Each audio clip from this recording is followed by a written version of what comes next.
Welcome to our Devos. We are talking this week about the mindset of Christ in relationships. The mindset of Christ in relationships. And boy, oh boy, today I have such a difficult one to express to you.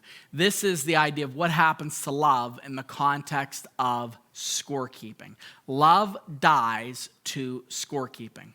Love dies to scorekeeping. What is scorekeeping, you ask? I'm so glad that you did. Scorekeeping is when you're in a relationship, any kind of relationship, and you have a tally of offenses that you have put on an invisible ledger, like I talked about, an invisible Excel sheet that you are tallying in your mind and saying, okay, in November, you said this to me. Oh, I remember you went to bed and you didn't pick up after yourself. Or I remember you said you were going to be there for dinner and you were an hour late and the dinner was cold. Or I remember, Mom, you said you were going to call me and you didn't call and I worried all night. And now I remember every time I think of you, I think of this thing. This is called scorekeeping.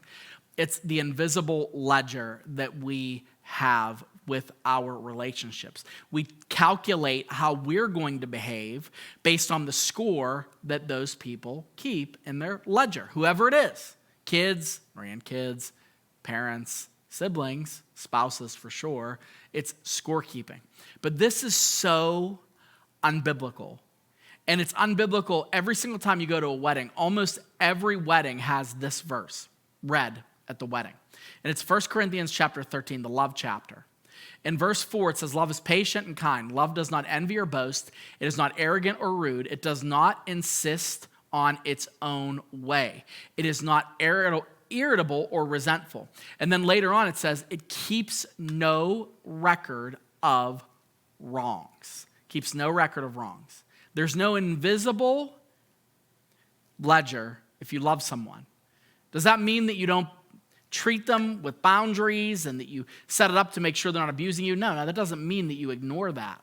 But what I'm saying is we do not look at people and keep score based on, well, you said this, and so I said this. You said this, so I owed you this.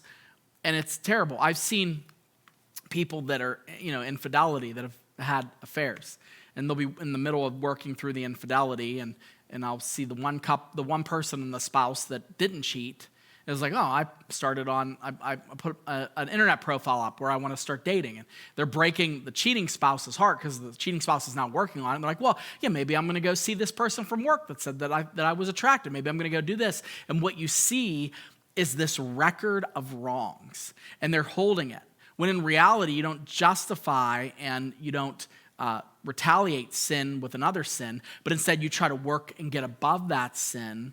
And, if you heal the marriage, you heal the marriage. But if you're doing something in revenge, it's the record of wrongs. It's the scorekeeping. Love dies that way. That's not what love is. Love does not keep a record of wrongs. It doesn't make itself a ledger and then tally all your relationships into that ledger. It doesn't work like that, even though we're so good at this. We're so good at this. But I suspect if we start to really tally up how often we do this with God, we're going to quit counting really quickly. Because scriptures say in the Psalms that the Lord has separated our sin from us as far as the east is from the west. And I can't imagine what my life would be like if every time I related to God, that he was continuously reminding me of my sin, of my shame, of the things that I do even now, things that I'm not doing, things that I should be doing, things that I've done in an area of omission, like I didn't do the right thing. Like those things, God is so graceful with us. That's the mindset of Christ. So when you are dealing with any relationship, put the ledger away.